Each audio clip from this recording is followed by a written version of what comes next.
Awesome. Evening, everyone. So, my name is Max Graham.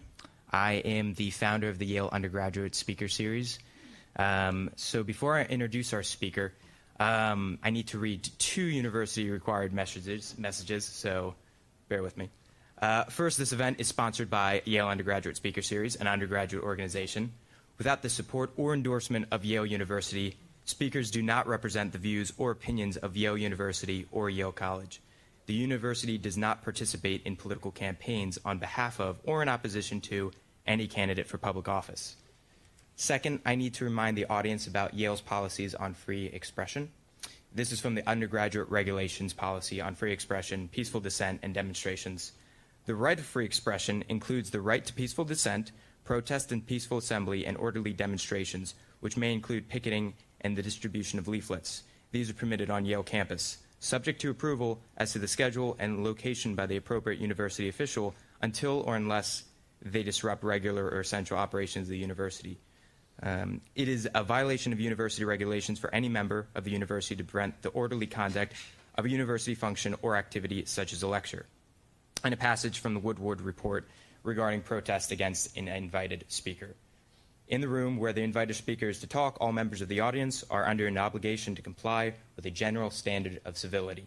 This means that any registration of dissent that materially interferes with the speaker's right to proceed is a punishable offense. Of course, a member of the audience may protest in a silent, symbolic fashion.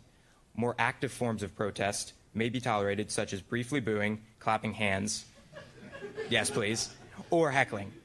But any disruptive activity must stop when the chair or an appropriate university official requests silence. Failure to quit in response to a reasonable request for order is a punishable offense. Finally, I'm asked to share with you the final protocol. If a disruption occurs, the university official on site will ask that the activity cease. If the activity does not cease within a reasonable period of time, the request may be repeated. If the disruption continues, the Yale police may be called to assist. Citations and or arrest may result. Anyway, that out of the way, I'd like to begin by thanking Young America's Foundation for sponsoring this event. Yep, round of applause. Especially Mr. Pat Coyle, just for his leadership. He's just done great things. They do a lot to promote free speech on America's college campuses and really beyond. So this Young America's Foundation event is part of the DSouza Unchained lecture series. It's a unique opportunity for Yale to really showcase its commitment to free speech and intellectual diversity and, just free opinions on campus.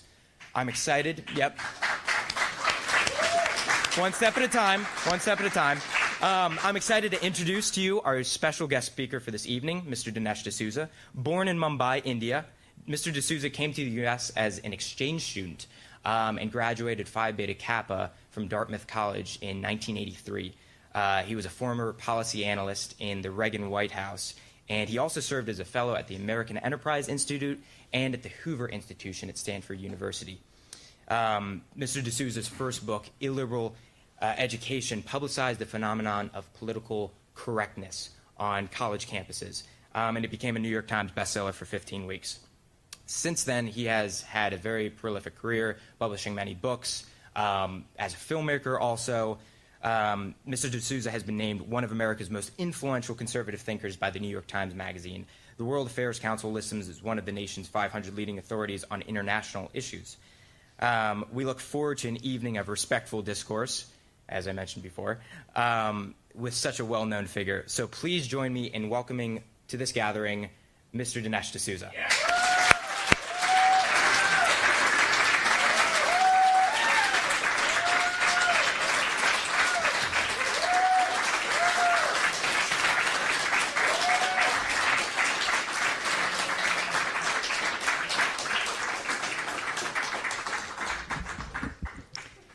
Thank you very much. Wow. I'm excited to be here and looking forward to this. I'm going to speak for about 30 minutes and take some questions. There are probably going to be a lot of questions, so I'll try to adopt the motto that King Henry VIII used with one of his wives. He said, "I won't keep you too long." Now,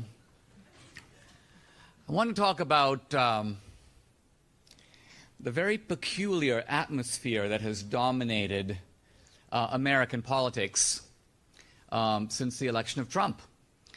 A peculiar atmosphere that has metastasized onto the campus and is having the clear effect of corrupting intellectual debate and literally making people dumb.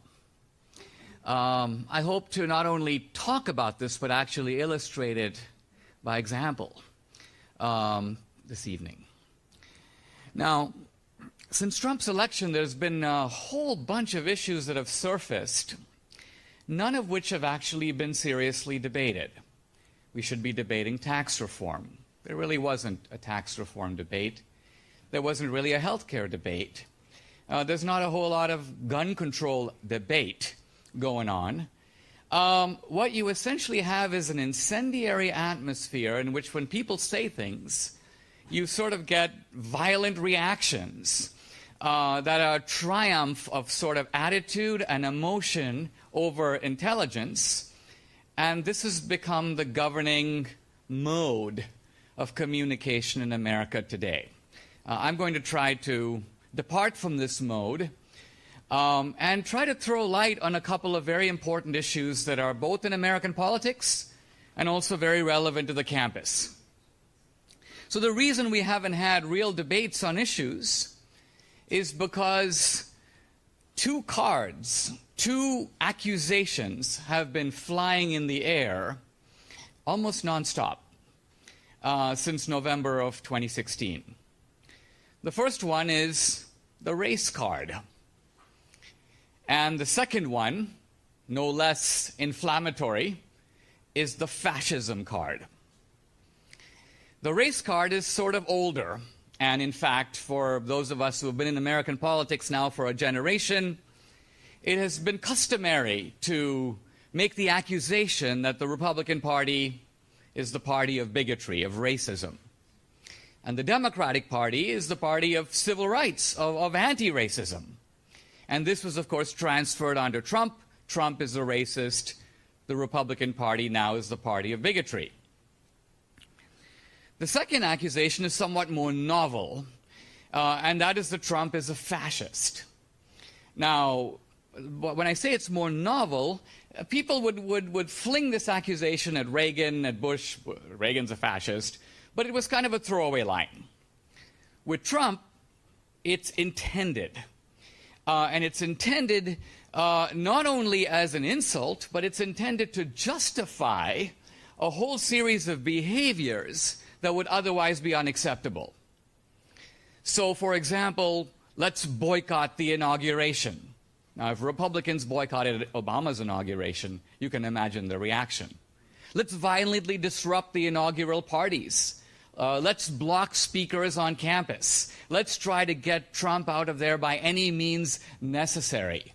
Let's get him on obstruction of justice, whether or not there was an underlying crime.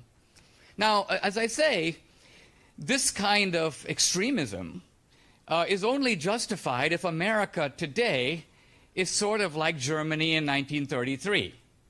If, in fact, Trump is a kind of Hitler, then it might be warranted to use extreme tactics, not excluding violence, in order to prevent what might be even greater catastrophes in the future.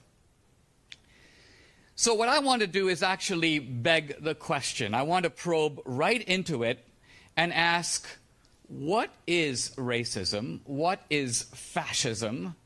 And are these ideologies, if we can call them that, on the left or on the right? I'm going to begin by talking a little bit about fascism, because fascism is actually a topic that is hardly understood at all.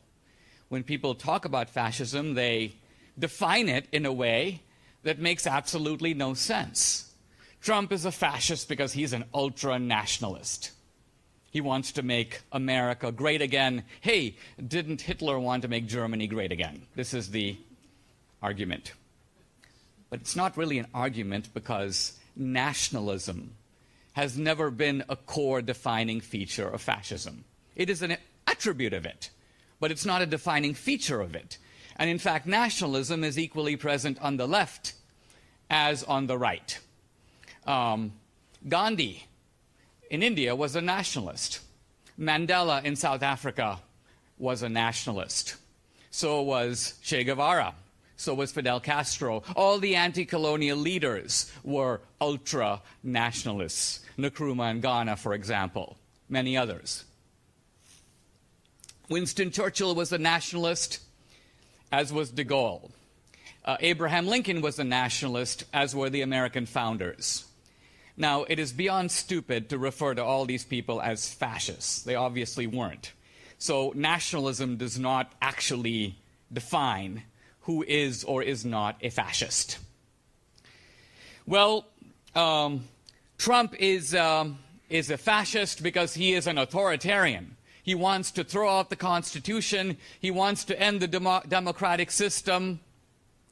By the way, this argument is literally made by pundits on MSNBC, on CNN. It's literally made by comedians on every platform. And these are people who are accusing Trump of being an authoritarian when any real authoritarian would have shut them up in 5 minutes. Mussolini would have sent a bunch of goons down to the New York Times and beaten those guys to a pulp. But the very fact that Trump is flayed every day in every platform for being an authoritarian kind of proves that he isn't. Because he isn't doing anything to the people who are making these accusations. So right away we see that we have to dig a little bit deeper. And I want to suggest that the reason that we don't know a whole lot about these topics is partly because if we did, the whole debate would change instantly. For example, it is not widely known that the founder of fascism, the first fascist regime in the world was not Nazi Germany. It was Mussolini's Italy, established in 1922. Now, Mussolini was a man of the left. He was, in fact, the most famous Marxist in Italy, perhaps alongside Gramsci. Mussolini and Gramsci were both admired by the Soviet socialists. In fact, Mussolini was admired by Lenin. When Mussolini started the first fascist party, Lenin sent a telegram of congratulations. Why? Because he recognized that Mussolini was a fellow revolutionary of the left. And fascism grew out of the crisis of Marxism. In other words, the Marxists had realized that the predictions of Marx, the expectations of a proletarian revolution, were not occurring. They hadn't happened anywhere. And in trying to think about why, Mussolini came up with the idea that perhaps it is because people are less attached to their class than they are to their country. Mussolini noticed in World War I, for example, that the French socialists fought for France and the British socialists fought for Britain. And so Mussolini, in a sense, created National Socialism. National Socialism. It's a variation of socialism that does not displace class, but simply adds the idea of the nation.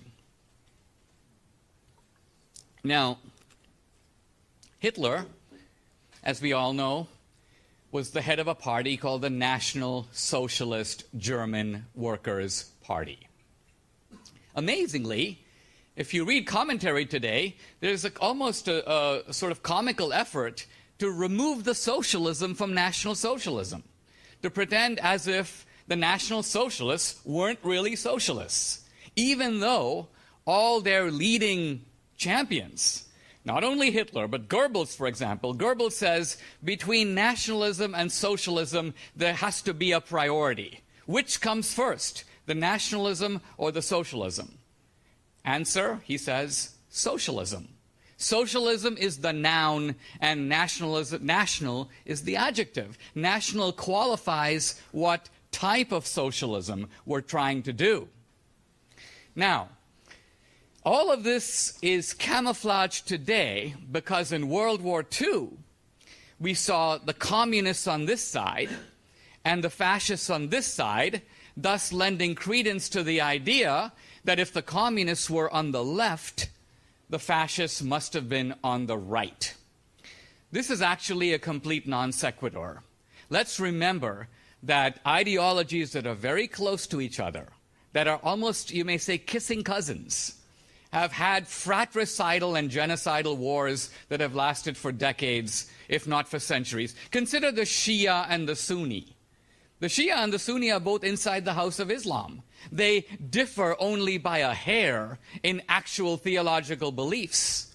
And yet, the Shia and the Sunni have been fighting and at it for a long time, fighting not only over fine points of theology, but over territory and over power. So, fascism. The word fascism literally refers to a bunch of sticks tightly bound together.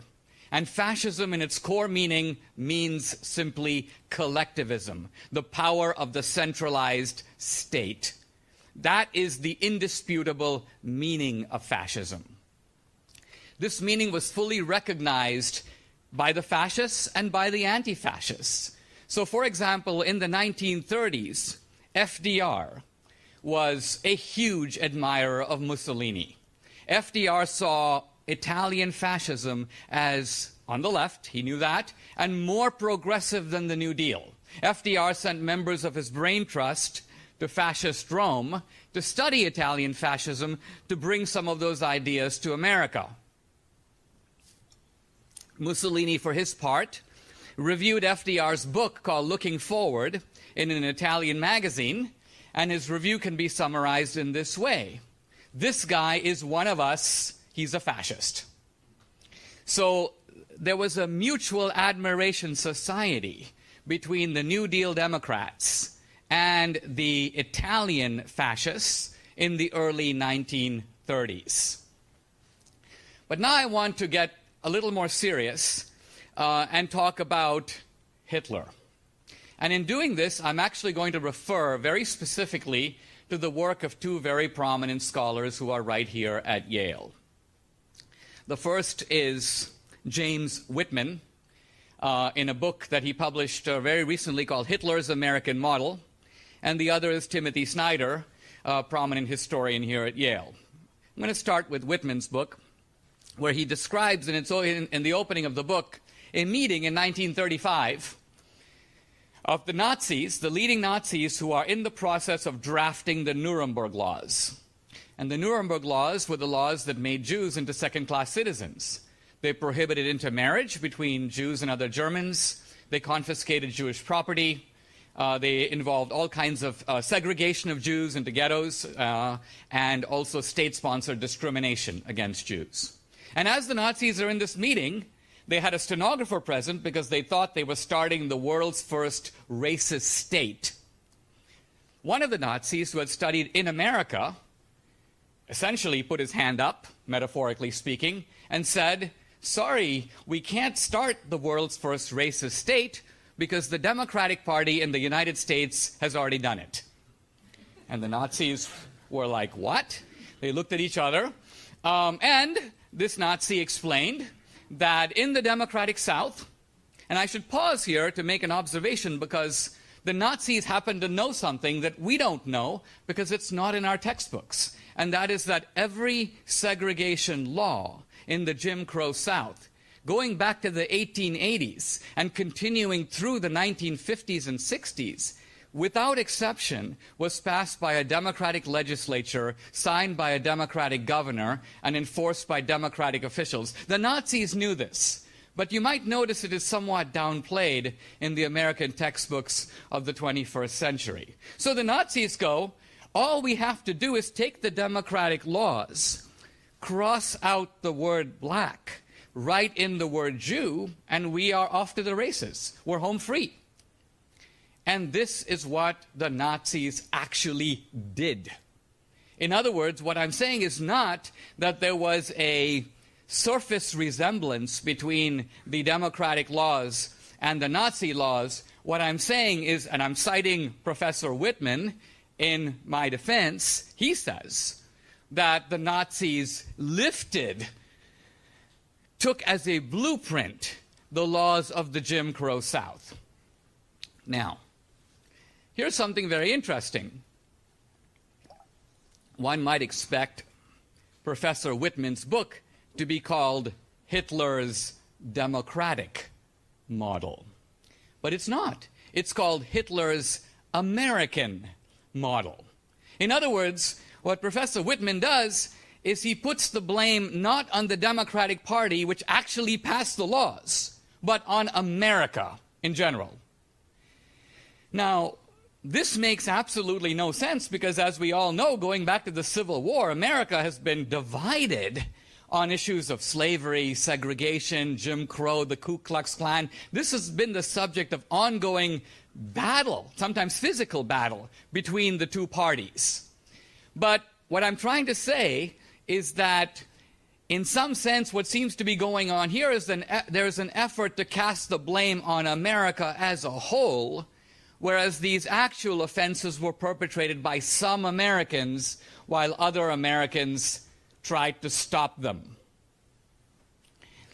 Timothy Snyder has a very important book called Bloodlands, in which, drawing on other historical scholarship, he makes a second observation, which is he points out that Hitler got his idea for conquering in Europe from the Jacksonian Democrats in the United States. Again, I pause for a moment because this will strike you, or some of you, as being pretty far out. It is never told or taught to us, not only in our textbooks, but even in the media, that the Nazis actually derived important ideas from progressives and from Democrats in the United States. We don't learn this. We're never told it. But it's true. It's true. Basically, Hitler's problem was that he wanted to compete with the English and the French, and he noticed that the English and the French had colonized most of the world. They already had taken most of the real estate there was to be had. And so Hitler, sitting in Landsberg prison, was like, where is the real estate for Germany to conquer? And then Hitler remembered. Hitler was actually a big fan of Western novels. He studied the United States, and he read others who reported on the United States, and he remembered that in the 19th century, the Jacksonian Democrats had taken the American Indians, flung them off their land, killed the ones that resisted, tried to enslave the ones who remained. And Hitler said, I think I'm going to do that. I don't have to go to Asia. I don't have to conquer India or Africa. I'm going to stay right here in Europe. I'm going to throw the Poles and the Russians and the Slavs and the Eastern Europeans. I'll drive them off their land. If they resist, we'll kill them. If they stay back, we'll enslave them. And we will loot their possessions and their land so that Germany can prosper. So once again, what Professor Snyder points out is that Hitler actually used the American example, in this case the example of the 19th century Democratic Party. But once again, the blame is not placed on the Democrats. It's placed on America in general. America is culpable. Now, I've said a couple things about fascism. I could talk about the Nazi sterilization laws and the Nazi euthanasia laws. I won't go into that because of time. But here's what I want to say. In the fascism debate, as in the race debate, important truths that we should know, that should actually govern the debate, are suppressed. In other words, it's very sad that we live in a time not only of fake news.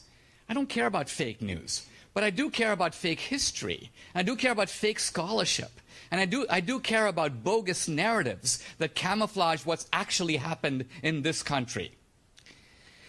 When I released the movie Hillary's America last year, I'd been speaking on many campuses, and typically when I would talk about slavery, I'd make the point that the secession debate was between the North and the South, but the slavery debate was between a pro-slavery Democratic Party and an anti-slavery Republican Party. In other words, the Democrats of the North were equally complicit as the Democrats of the South in protecting slavery as an institution. That's the key point.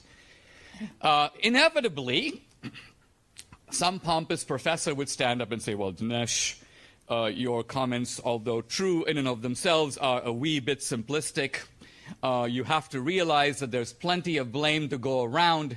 We can't simply fault one party or the other party. Both parties were, you might say, accessories to the historical crime, etc., etc., etc. And whenever I hear this, This, to me, is the proverbial squid-like cloud of rhetoric that it's very important to dissipate because it's actually intended to muddy the waters, not to clarify things. And so in Hillary's America, I decided, let me push the envelope and make a categorical scientific statement, scientific in the sense that it's eminently refutable. And so I did. In 1860, the year before the Civil War, I said, no Republican owned a slave. Not no Republican leader owned a slave, but no Republican in the United States owned a slave. All the slaves in the entire country, 4 million of them, were owned by Democrats. Now, this statement, I want to tell you, appears in no history book, no textbook. It has never appeared to my knowledge in an article. It has never been uttered by anyone on television or on the History Channel or in a documentary. And yet, as I say, it's eminently refutable. All you have to do is give me the names of 5 Republicans who owned slaves, and I would have to take it back. But to this day and to this moment, not a single counterexample has ever been provided. Not one. One PhD researcher wrote me several months ago, and he said, I got you, Dinesh, I got you. Ulysses S. Grant inherited a slave on his wife's side, a solitary slave.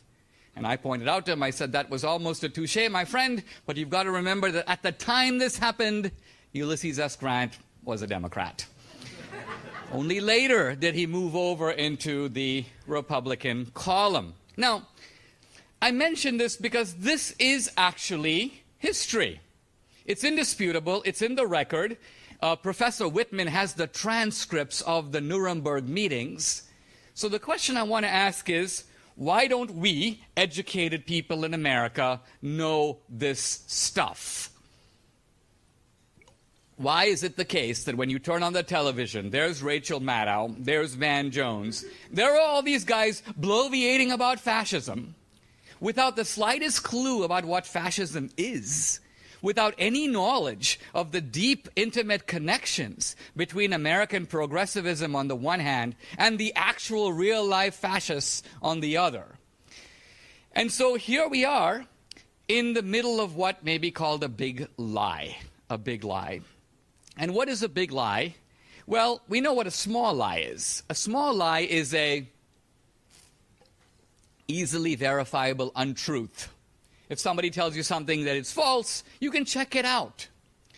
The problem with big lies is that they're so big that you can't get your head around them. And therefore, they're much harder to refute. It's much easier to sell a big lie than a small lie. What happened in America, very sadly, this distortion about fascism did not start with Trump. The big lie about Trump actually began in 1945. The moment that American soldiers went into the concentration camps, the moment they saw those ghostly, emaciated, tottering figures come out, the moment fascism was permanently discredited and Nazism, immediately something else began at the same time. Progressive revisionism. Progressive revisionism. The progressives coming to power in the 1940s in the academy, in the media, in Hollywood, basically said, we cannot afford to let future generations know what fascism actually is. We have to reinvent fascism. We've got to create, if you will, a new fascism.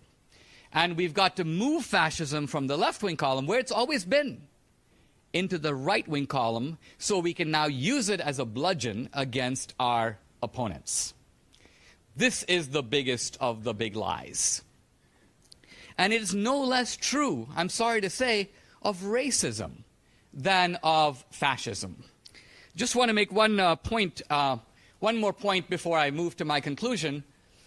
It is widely believed by many people that the civil rights movement of the 1960s was effectuated, was passed by the Democratic Party.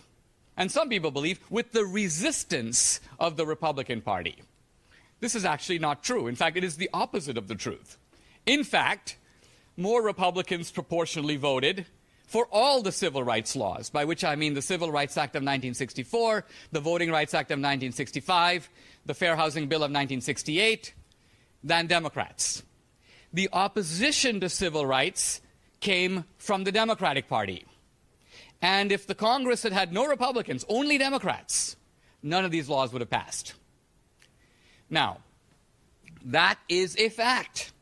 And again, it is a fact easily verifiable. We live in this wonderful age of technology where you don't have to take my word for it. You can look it up. But then the moment I say this on campus, people say to me, well, Dinesh, but don't you know there was a big switch? The parties swapped sides. The Republicans became Democrats. The Democrats became Republicans. I'm like, really? You mean like the cops became robbers, the robbers became cops? When did that actually occur? How would that even be possible? Did they actually exchange platform? So the argument here basically is that the racist Democrats, the infamous Dixiecrats, the people who, for example, broke with Strom Thurmond in 1948, who voted against the Civil Rights Act, these Dixiecrats, these racist Dixiecrats, became Republicans. Except they never did. Except that this is itself a big lie, and it is the easiest lie to check. I simply made a list of all the Dixiecrats. In the Senate, there are about 35 of them. In the Congress, about 100 of them. You add in the governors, it's a group of about 200. 200 racist Dixiecrats. Let's count how many of them moved over to the Republican Party. Answer? One. One guy. Strom Thurmond. Nobody else. Everybody else remained in the Democratic Party and was lionized for it. When Robert Byrd, former Ku Klux Klansman, died in 2010, there was Obama at his funeral. There was Bill Clinton. And Bill Clinton actually addressed the fact that Robert Byrd was in the Ku Klux Klan. He goes, let me tell you why Robert Byrd was in the Klan. You had to be in the Klan in those days in order to get ahead in the Democratic Party. Kind of an eye-opening statement. You had to be in the Klan. That was the only way to get ahead. Now, we have all these Antifa guys crawling out of their mom's basements, putting on their black outfits, looking for their missing bike locks, right? And going around knocking over monuments. Let's go get Robert E. Lee. Well, Robert E. Lee, why don't you go get Robert Byrd? Half of West Virginia is named after Robert Byrd. Robert Byrd Highway, Robert Byrd School, Robert Byrd Medical Center. Robert Byrd is untouched. The Senate Russell Building. There are huge buildings in America named after Democratic racists and segregationists who are never touched by Antifa, never attacked by the progressive left. Standing in Chicago is a huge monument to Stephen Douglas. Stephen Douglas was the leader of the Northern Democratic faction that was pro-slavery. When Lincoln described what he called the four men for slavery, we can call them the four horsemen of the apocalypse, he named Roger Taney, who signed the Dred Scott decision. He was a Southerner, although from Maryland. The other three guys, Pierce, Buchanan, and Stephen Douglas, all Northern Democrats. The point I'm trying to make is that what we have seen now is a very interesting move in progressive scholarship to lift the blame off the Democratic Party and pin it on the South, pin it on America, but take it off the actual party that explicitly said, we are the party of the white man. We are the party of slavery. What I'm trying to say is that the Democrats invented the doctrine of white supremacy. So the very people who poisoned the wells are today magically showing up as the water commissioner. We're here to fix the problem. What problem? Well, the problem we created. And this is the missing landscape of the American race debate and the fascism debate. So I come full circle.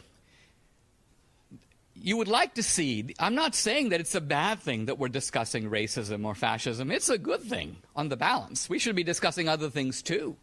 But we should be discussing these things also. But my objection is to the dishonest, intellectually shameful, degraded way in which these topics are discussed, or very often not discussed. So, for example, as I mentioned on CNN, places like this, you have all these pundits who talk about fascism. I publish a book about fascism, The Big Lie, is a detailed examination of fascism. You would think these guys would love to have it out in an argument on Rachel Maddow's show to discuss who's the real fascist. Is it Trump? Or is it Hillary? In fact, they won't touch this kind of topic. They would like to have some buffoon on who knows nothing about the topic that they can make fun of. But if somebody actually knows what they're talking about, no desire to have a conversation with that guy. And this, I'm afraid, also extends to intellectual academic debate. Professors, I don't name names, but it's true in general, are scared to debate. They say things, but they won't stand up behind them. They rely on their own hospitable crowd of well-wishers to endorse what they say, amplify it. They want Michael Moore to make a movie on it, and they want to be in the New York Review of Books. But they won't stand up man to man in intellectual debate and allow their ideas to be tested in the manner that John Stuart Mill said we should have if we're going to come towards something approximating truth. So ultimately, to me, it's not about Trump. It's ultimately about free speech, but not just free speech. People say, well, we got to protect your right, Dinesh, to say these things. I don't actually care about my right to say these things. I care about what I'm actually saying. I care about the merits of what I'm actually saying, and I'm actually inviting people to challenge me not on whether the First Amendment is good or not, but whether or not it's true that fascism is and always has been on the left. So I leave you with the thought that I don't expect you in a single talk where I introduce a lot of new things to agree with me just by hearing me. I invite you to check them out, investigate for yourself, actually read. Mussolini was a prolific author, for example. He wrote innumerable scholarly articles. He edited the socialist journal called Avanti.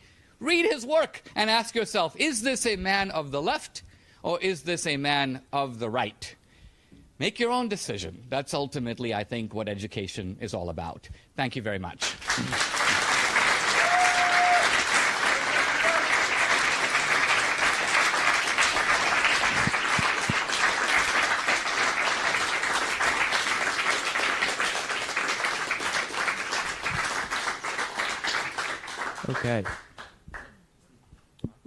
Okay, thank you, Mr. DSouza. So we'll have time for some questions. So if anybody has a question, what I'll have you do is we'll have a line here. If you're over there, if you could make your way kind of horseshoe around. I'll have the microphone, ask your question, keep it brief, one question a person, and yeah, feel free to come up. We'll also just give priority to Yale students, so if you want to jump to the front of the line. Privilege. Yeah, I know, right? That's why I'm sending you right up. Right on the X. Okay. Stand on the X. Okay. I can't hold the microphone? Nope. Right. Okay. Hey, so I have a couple of questions, but I'll defer to you as to how many I can ask. Yep, just one. Just the one. Okay. So I think you rightly mentioned the fascist and racist behavior of Andrew Jackson, but in a comparison to Trump has been the president in recent memory who's been most complimentary of Andrew Jackson. Just from memory, I believe he has asked for him to remain on currency notes. Has said that he is that the Jackson's legacy has been unfairly maligned in the history of the Civil War. I believe he also said that had Jackson been around, the Civil War wouldn't have happened because he'd have dealt with it or something of this nature. I mean, I think if you were to draw a line between Jacksonian, the Jacksonian Democratic Party and fascism, which I think is legitimate, you should also draw a line between that legacy and the legacy of Jackson that Trump seeks to, I don't know if glorify is the right word, but certainly more complimentary to than recent presidents have been. This is a case where Trump is absolutely wrong and I'm absolutely right. Now, the question I have to ask is, how did Trump become so deluded about Andrew Jackson? And the answer is, he went to the Jackson Presidential Library. I don't know if you've ever been to a presidential library. I was at the Clinton Library several years ago. If you walk into the Clinton Library in Arkansas, you will see on the wall, right as you walk in, data about, it says things like this. In 1992, only 3% of Americans owned a cell phone. In 2000, this is when Clinton left office, it was 68%.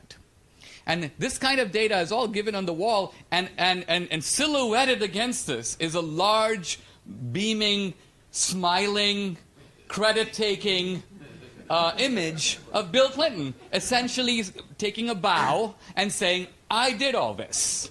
I did all this. Now, I mention this not to ridicule Clinton, but because this is the mode of the presidential library. Unadulterated, shameless propaganda. If you go to the Nixon Library in Whittier, California, I assure you that when you walk out of it, even though you've listened to the Watergate tapes, Nixon railing against the Jews and all this stuff, you'll come out and you'll say, that Nixon was a great man. Was a great man. And so, Trump, this is not his area, I have to say, thinks that Andrew Jackson was a tough guy, was a patriot, was his guy. There were good things about Andrew Jackson. I won't deny that. But there were a lot of very bad things about Jackson as well. And on the balance, I think that the founder of the Democratic Party was an all-around bad guy. Can I respond to that briefly at all? No, next question. Oh, okay. Sorry for my heavy accent first. I am a recent immigrant to this country. And when we come here, all we see at the local, state, and federal level, all the black people are Democrats, including Mr. Obama. And what you are saying, if it is true, then how all these black intellectuals we consider and we look up to, are they all ignorant and they don't know what? Because from what you say, the Democrats are not friend of the slave black Africans. So I was wondering, are they really that ignorant? This is the kind of question that I like a lot because it actually pursues the premise that I put forward. If it is true that the Democratic Party was the party of slavery, segregation, Jim Crow, racial terrorism, the Ku Klux Klan, I assert that all of that is true. And why would it be that A, this fact would be downplayed, even by African American scholars, and B, why would they still be unapologetically loyal to the Democratic Party? Now, this is a very complicated question. I won't do full justice to it here. I'm actually writing about this now. But let me say a couple things. Ask yourself this question. It is true that African Americans as a group did move over from the Republican Party to the Democratic Party. 90% of African Americans today vote Democratic. Here's the question. When did that shift occur? The general assumption is it must have occurred sometime in the 1960s because Lyndon Johnson pushed the Civil Rights Act of 1964. African Americans now realize that the Democrats are our friends. Let's move over to the Democratic Party. But it turns out that this is, even though plausible, is actually not what happened. Blacks moved over to the Democratic Party in the 1930s. In 1932, Hoover got 2/3 of the black vote. But by 1936, 2/3 of the black vote went to FDR. In 4 years. In 4 years, blacks flipped from the Republican Party to the Democratic Party. Now, amazingly, at this time, the Democratic Party was explicitly the party of segregation and the Ku Klux Klan. So blacks left the party of Lincoln and joined the party of the KKK in the 30s. Why did they do it? Well, the obvious answer to it, but it's not the answer that the progressives want to hear, is it was the economic promises of the New Deal. It was the heart of the Depression. Blacks lived in terrible circumstances. I don't fault them for a minute. But what I am saying is it was the economic benefits of the New Deal. Many New Deal programs were segregated. Many of them excluded blacks. But even so, the crumbs that FDR offered were apparently enough to convince a very downtrodden group to switch its political allegiances. So the reason this story is not known, it doesn't fit the narrative. Blacks are supposed to be finding their civil rights friends in the Democratic camp. That's not what happened. So what I'm getting at is to ferret out the true story of America takes a little bit of work, but it takes a lot of intellectual bravery. And that intellectual bravery is really scarce in America today. You know, when someone like me stands up to say these things in a campus like Yale, we always have to worry. Are we going to be allowed to speak? If we are allowed to speak, will we be shouted down? If we're not shouted down, will we be summarily dismissed without any effort to... I mean, I've put at least half a dozen very powerful facts on the table in just 30 minutes.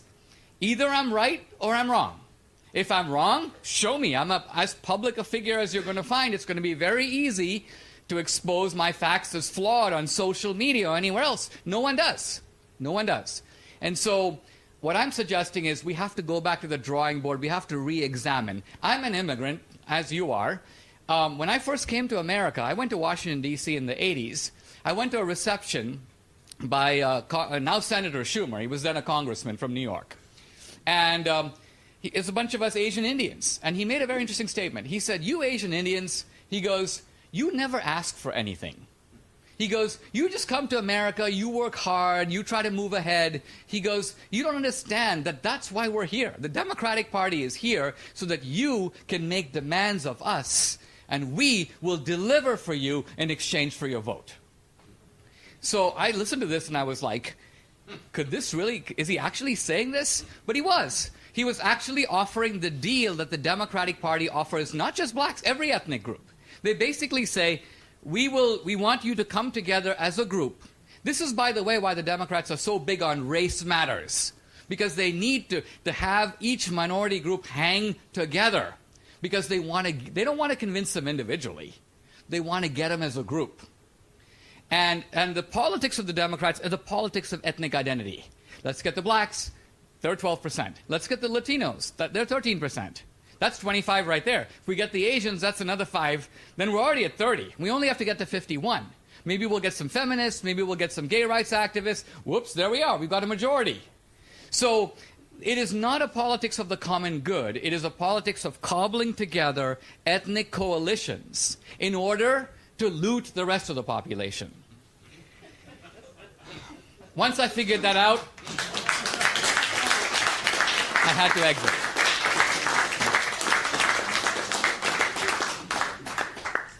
Hello, so I apologize, but I want to jump a bit off topic. Okay. So based on the occurrence that just happened in Florida with the mass shooting, Donald Trump had said that he was wanting to arm the teachers. I was wondering if you had agreed with that, and if you don't agree with it, then what would be your solution in that case?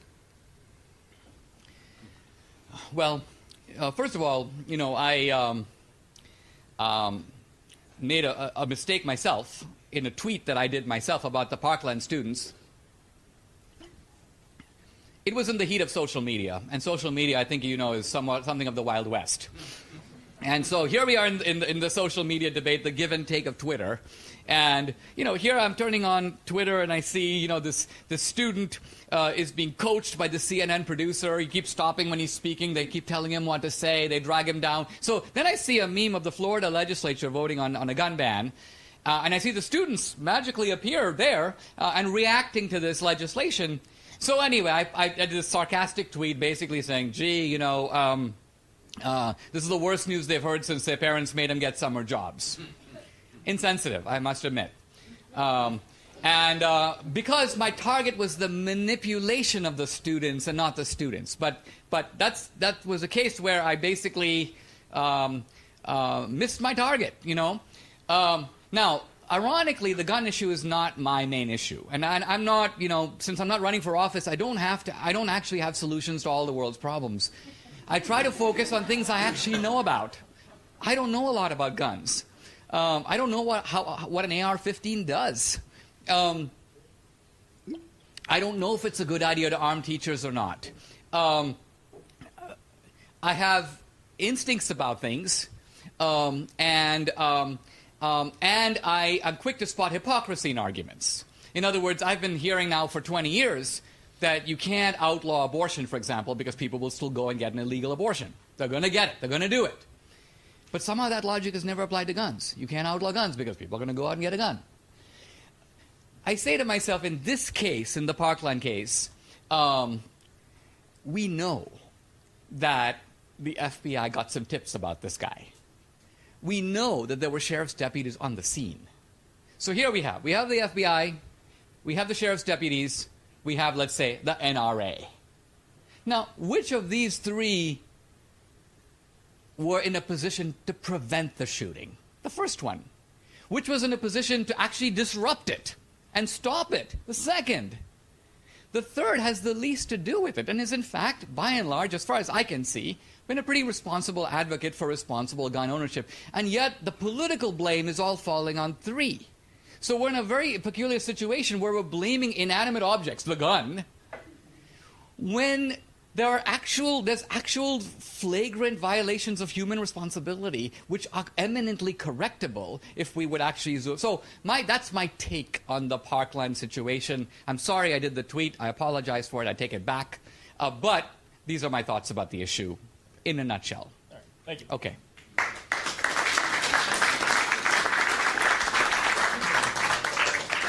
Hey, Dinesh, I want to thank you a lot for being here. So I've noticed that when leftists like to argue about things like evolution and climate change, which granted a lot of people on the right agree with that stuff too, they always use the claim like, well, it's because of science, you guys are science deniers. But then when it comes to like transgender stuff and abortion, the left completely abandons science and biology and they just go for emotion and feelings. When, the facts are there are males and females, that, what's inside the mother is in fact a human, but the left just goes for it, that's a person's choice, or you can't tell someone that person's not a male if she identifies as a male. I was just wondering what your take on that is.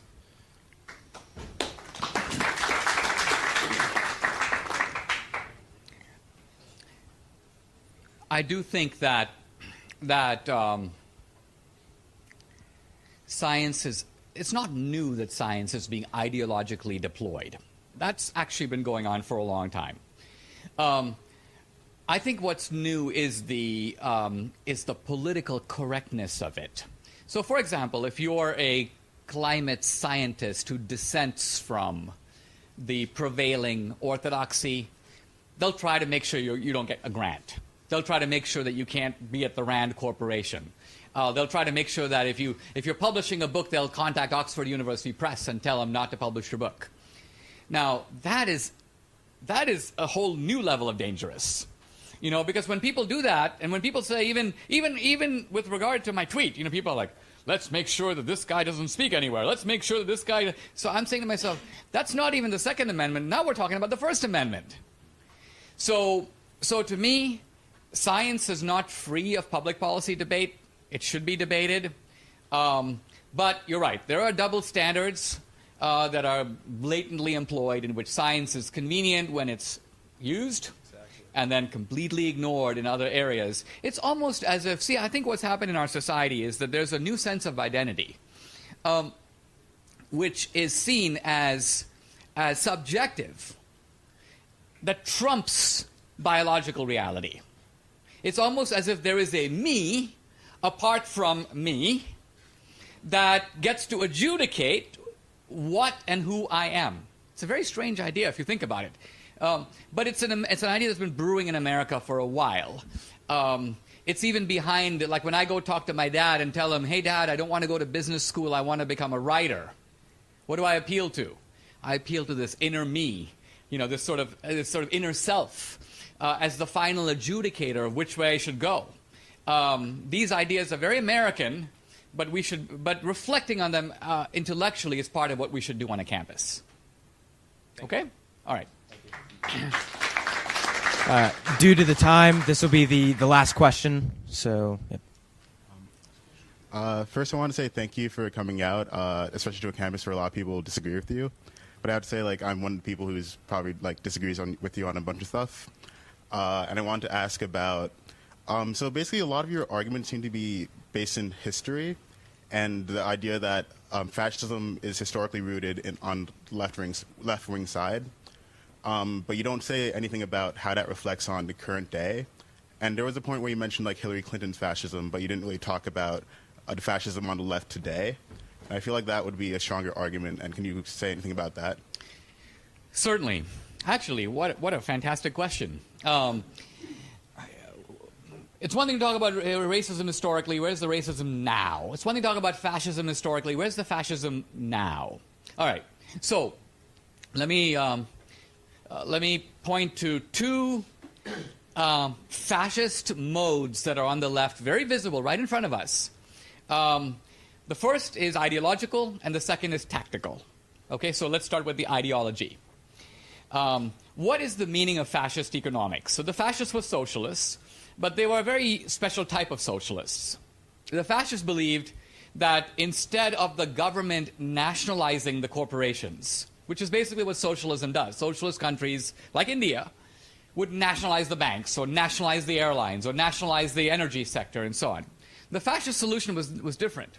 The fascist solution was, we'll let the companies stay private, but we will have the government control them.